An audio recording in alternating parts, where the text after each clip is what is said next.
Hello and welcome back to FatherofTwo plays Sunless Sea Zubmariner, Blind.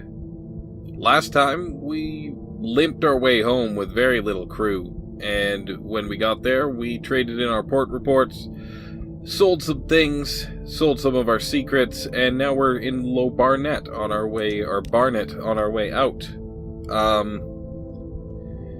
I suppose we should do what we can while we're here. Let's see. Explore the church. What goes on here? What brings its congregation together? Submarine services. There's no pulpit. The organ has bent, broken pipes, but Barnet is still a house of worship, of a sort.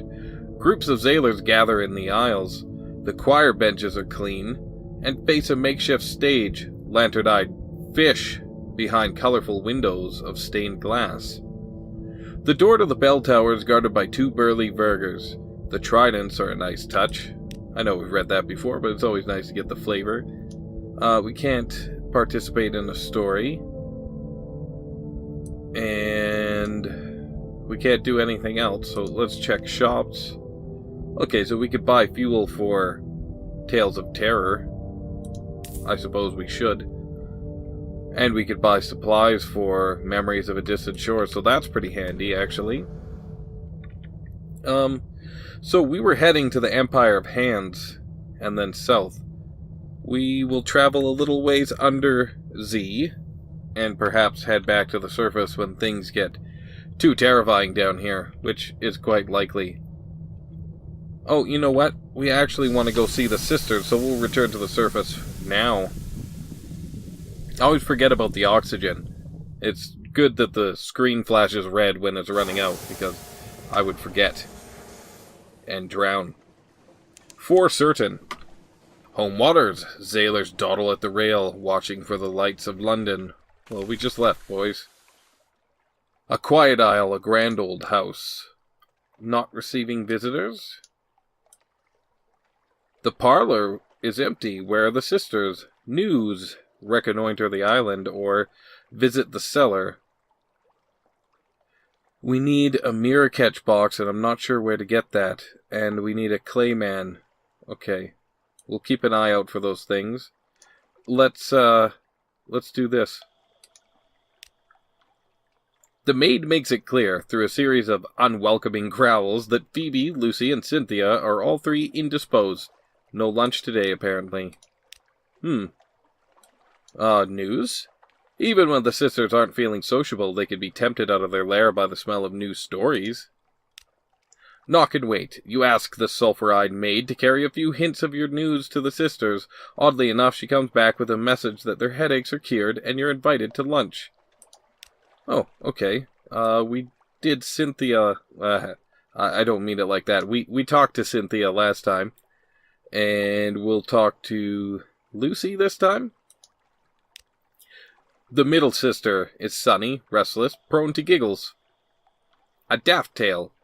Lucy leans over and whispers to you confidentially a complex story about a butler, a pig, and an inheritance.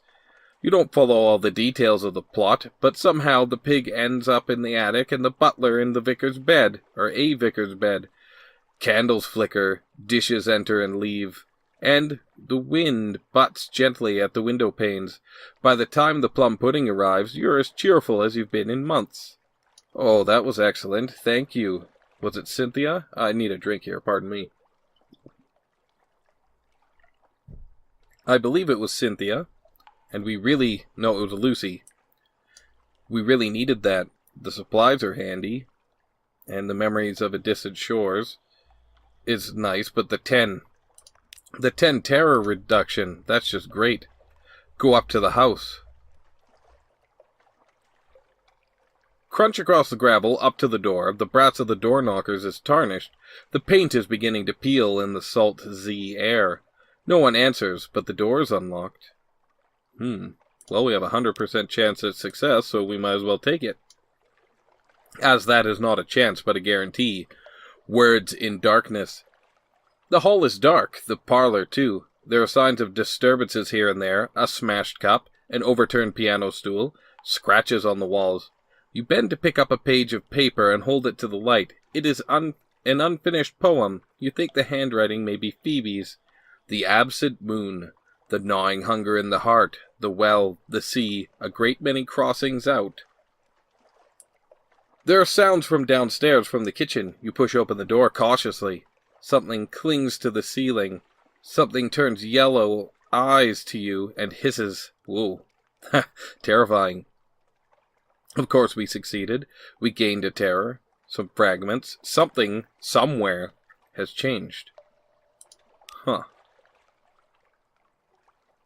What has happened?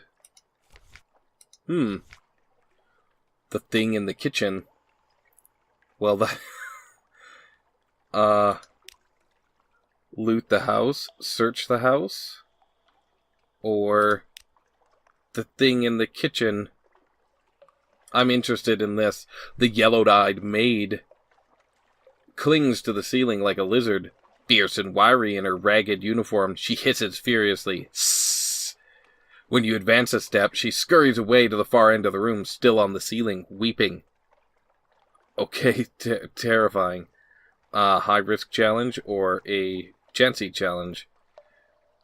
Whoever or whatever she is, she's suffering. Coax her down. Catch her with a net. She's dangerous, and somehow you suspect you may not have much time. Let's do it. Hauled down. It's like trying to get a jaguar out of a tree. 3 of your crew are badly bitten, but at last you restrain her, and she lies on the table, glaring and growling. What now? You try to question her. These poor sailors, she spits. You realize that all the time you spent at Hunter's Keep, she had never spoken. The poor sailors, I don't come here for this. Damn them to the well. With a serpentine wriggle, she's free of the net. She returns to the ceiling in one inhuman leap. Well, we gain some terror. But are these people killing sailors? The house seems empty. All is still. Why then do you have the sense that there's not much time remaining? Huh. Discover whether you can, or whatever you can, about what happened. Search the house. A distant song. You cock your head and listen. Someone is singing. A woman's voice, soft o'er the fountain, lingering falls the southern moon. The sound takes you up the winding stairs to the turret at the back of the house.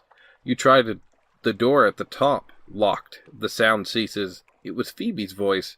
You call out to her. What's happened? We wanted their story, she explained reasonably. We only wanted their stories in the beginning. We get so starved for stories out here. But then Lucy, she breaks down in sobbing. Want us to break down the door? Your bosun whispers. While you consider the answer, one of your crew swears and points. Smoke is leaking from behind the door. I deserve an ending, Phoebe calls out when you press your hand to the door. You can feel the heat on your palms.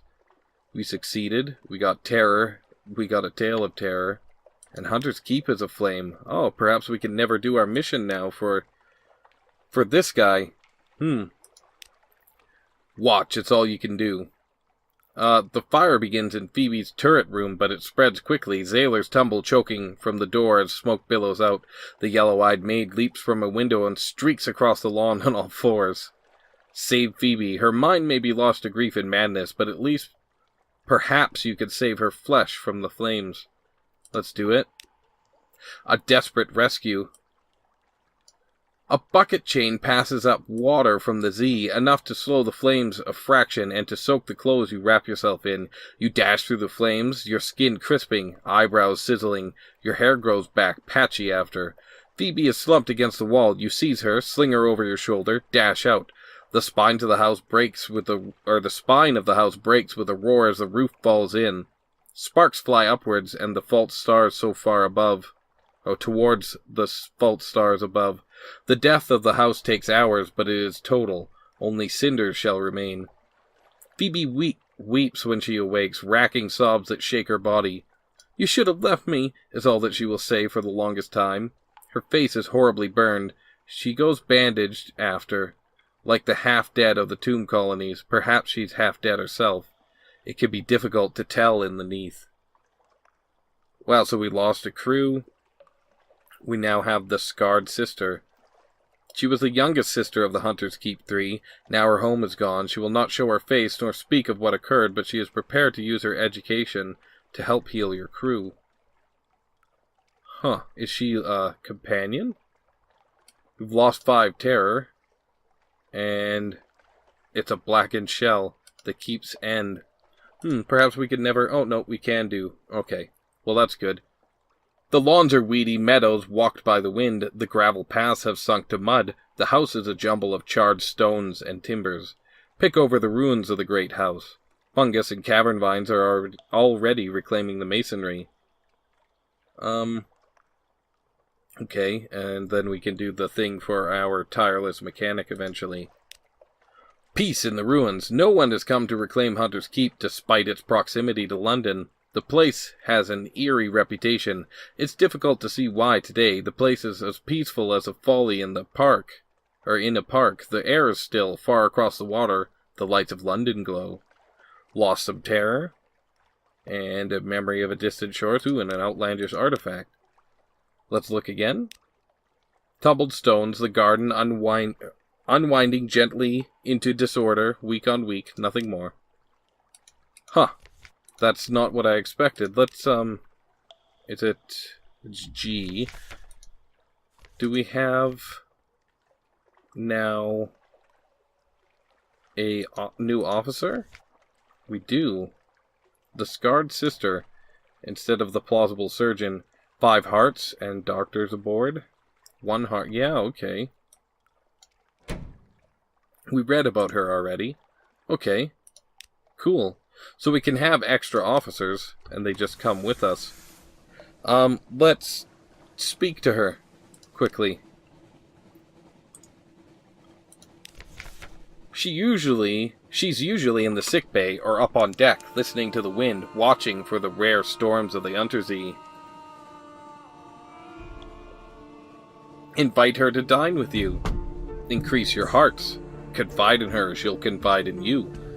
Invite her to dine with you. This is a different one. Talk about storms, and ask her to talk about what happened at Hunter's Keep.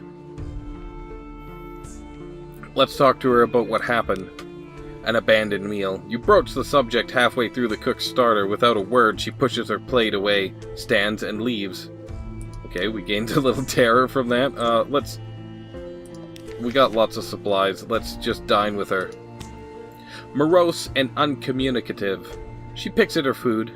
I used to sit in my turret and listen to the wind, she tells you. I wonder why we had wind down here, you know. There's an account in a journal. She bends her head and stabs at her plate.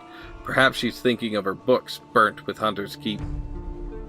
Huh, okay. Well, we'll have to keep speaking to her and see what we can learn. But a boost to hearts is good. So we've explored the north pretty well. Now we have to make our way to the south. But first we'll go across to the Empire of Hands. Let's take a quick look again. Do we want to go through... Which way do we want to go through here? Do we want to go up past Guider's Morn, Demew Island, Nuncio, Khan's Heart, Khan's Shadow? Or do we want to go more directly there and hit these places? Godfall to Hut, the Empire of Hands, and then, yeah, I think we'll do that, because this will take quite a bit more fuel. It doesn't seem like it, but it's, in general, the whole course is slightly longer, so we'll go as straight there as we can. And we'll check, periodically. Stalagmites loom in the distance, like the cranes of Wolfstack Dock, but vaster, vaster. The Corsair Forest, our lookouts are watchful. So yeah, we'll hit Pigmode Island next. Unless there's something under the Z, I guess we'll keep sending out our bat, just in case. There are no islands. Well, we just crossed one of the webbed lines of the planet, or the world. The air trembles, a breath of change passes. Okay. We're close. I mean, it's so much faster traveling now that we have crew. We're fairly close to Pigmode Isle. Should we dive under? I'm thinking maybe we should. Just to see. It's nice to explore down when we have such low terror. Because it gets up there rather fast. But it's so fun to go down here. Check out the terrifying things lurking down here trying to kill us. Oh right, we don't press Z to use the sonar. Or zonar. I don't know if you would call it zonar or not. Nothing. Man, it is so creepy down here. It's less creepy when your terror isn't nearly maxed out, but it's pretty creepy. Lights glance past the windows. Another submarine? Oh, I doubt it. Let's check our map. Yeah, we're still a ways from Pigmote Island, so we will continue under the Z. At least till our oxygen gets low. Oh, should we check it out? This slipstream or whatever it is really hindering us. Okay, that's an actual wreck. I was clicking on it trying to attack it. Let's see what we can find. A silent wreck. Encrusted protrusions of coral fix the wreck's anchor to the Z-bed. The bow has shattered on the rocks. The anchor chain groans in the current. Enter the wreck. Judging by the progress of the decay and its outmoded plating, the ship has lain here since soon after London's fall. This may not be wise.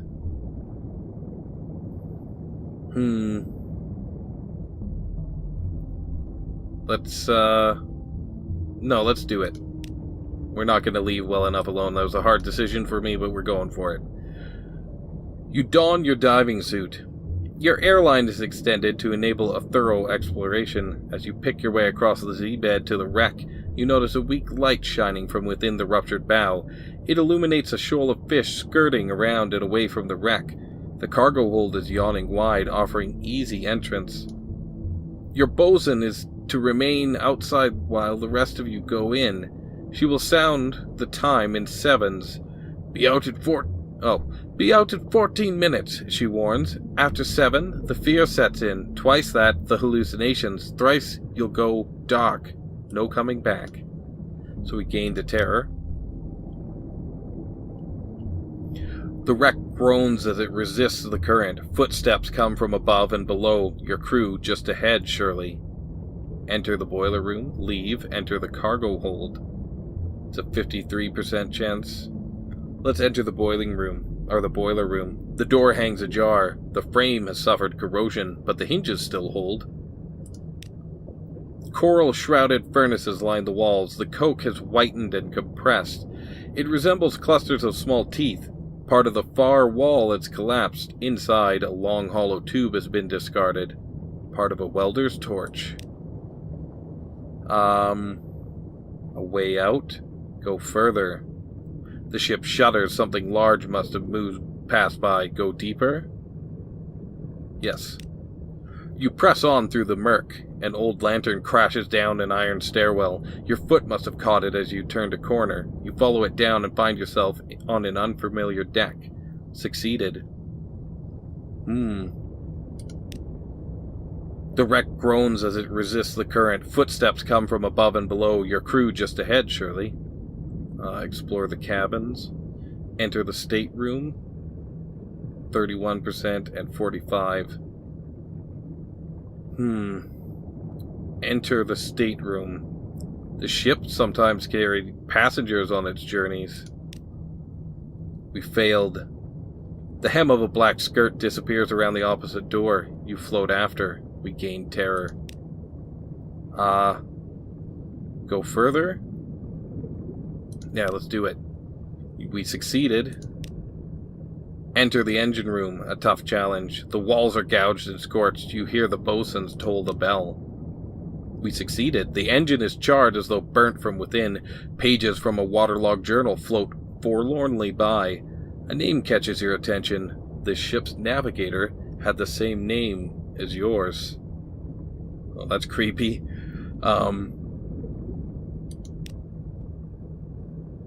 Cross the observation deck. A tough challenge. It's almost broken in two, half of tilted almost vertically. Support beams and long cables chain the wrecked halves together. You slowly swing a beam across the gap. It has lasted this long, it should take you crawling across it. Below, the ship lies open like a discarded muscle, jagged metal and rock await. Your cabin boy swims across before you. He does not look back. Gained 5 terror. We succeeded. Swim up onto the deck, enter the bridge. Something swam upwards before you. You will have to swim upwards. It hangs precariously before you. The bosun bells ring out. Let's do it. Enter the bridge. All around you, floating pages from a journal. The handwriting is familiar. You push onwards, illegible writing pressing against your helmet glass. Your engineer swims past you, slinking down into the wreck. Do we go further? I don't know if we can. A way out. Let's try it. We succeeded. Enter the captain's cabin. The door yawns. Don't do this. You enter, cross the room, look down at its occupant. This is you, chained to the bed. This is your face, bloated and blotched. These are your fingers, folded, nibbled by fish. A crewman is pounding on your arm, your living arm, not the dead one, swollen and pale. The count is up. He drags you away back to your ship, the living ship, not the dead one broken on the Z-bed. A woman sings, clearly in the deeps. The airlock, your corridors, your cabin. You sleep. Once awake, you dream that you were held down with chains, but it is only your blankets heavy with sweat. A searing enigma. Ooh, I believe those are worth like 1,000. Back in port. We gained a lot of terror, and we lost some hearts. However, I think it was worth it. Okay, let's slow down here.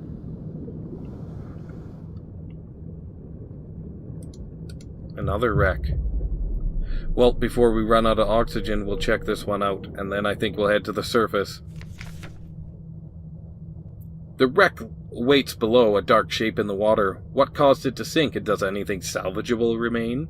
Retrieve supplies. The cargo hold is intact. Perishables will have spoiled, but preserved supplies may endure. You don your diving suit.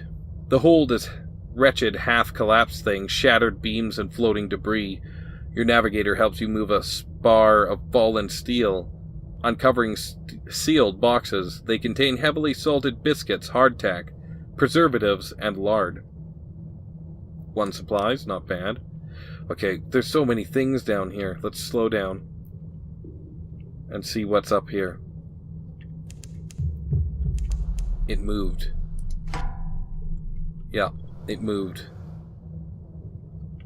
Oh, it's terrifying. It seems like it's tough as hell, too. Yeah, no, we're going back to the surface. And that's another thing. Yeah, good idea. Let's go back to the surface. Oh, we could fire. Oh, I forgot. While we're going up, we could still... Whew. We could still do that. We could still fire. Scary. Let's repair. We got extra supplies, so... We'll repair a couple of times. One more. Okay. Let's continue on. Those ships down there are terrifying. We need to be quite a bit tougher before that's worth our time. Not that it wasn't worth our time going into those wrecks, but fighting those things is not worth our time yet. Okay, well our terror's gone up quite a bit, but that was pretty fun. A little bit creepy.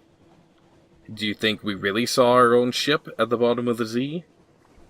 Or was it just hallucinations like they said? Before we gather a port report, I need a drink. Pigmote Isle. 2 houses, both alike in dignity. Compile a port report. And there's nothing else here. I feel bad for what I did at Pigmote Island, but there's nothing I can do now. It is what it is. Let's make sure we keep searching. Maybe we'll find an Unterzee island. Oh man, those sunken ships they turn really fast. I think that's what makes them the most threatening. Regular ships are fairly easy. You can get behind them if you're faster than them, and then it makes it very easy to take them out without them getting you. But as it stands, we aren't able to get behind those because they turn on a dime. We were supposed to go to Port Cecil, so let's head there. The principles of coral, the corpse rainbow glow from beneath the waves echoes the false stars above.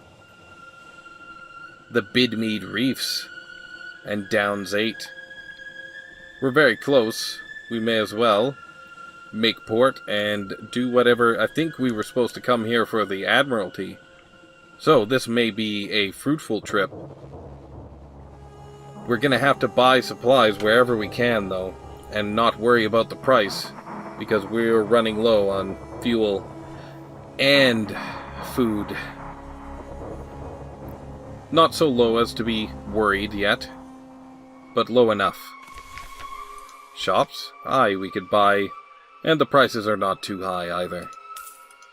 We shall fill up to 17, and 8? We have quite a bit of money. Why don't we fill ourselves right up here? Yes, that seems good. Now, to Port Cecil. Chess. Explore the coral knot. Contact in the labyrinth. The Admiral gave you directions to take to meet your contact. Left, right, down into the labyrinth of coral outside Port Cecil, over the silvered vein, past the castellations to the unfinished court. Rubbery torment. Here is a rubbery man, one of the squid-faced bipedal things that infest the sadder hovels of fallen London. It looks ill or infected. The pearly glow of the coral throbs from a seam along its shoulder. Its arm pulses in its face fronds. Uthoroth, it pipes cheerfully. It hands you a page of notes smeared with tangerine goo. Can rubbery men write? The hand is elegant and disciplined, times and dates precisely recorded. Strategic information. Okay. Do we play chess? What's our chance? 58? Yeah, we will. But first we'll gather intelligence. We've done that before, so I won't read it. We did it a couple episodes ago. Explore the coral knoll around Port Cecil. Sea laps dark around silvery coral. Humps and columns rise from the coral. A bewildering maze. Go carefully.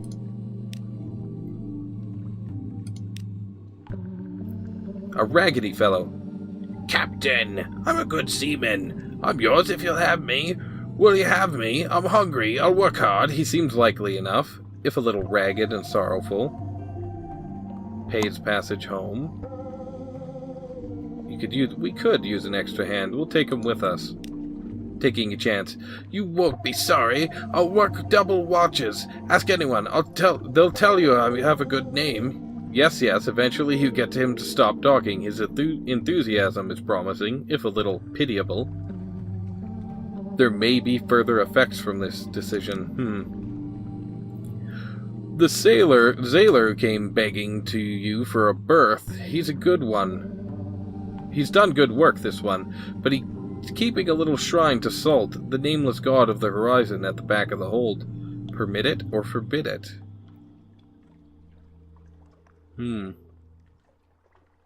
Yeah, we'll permit it. A breath of air.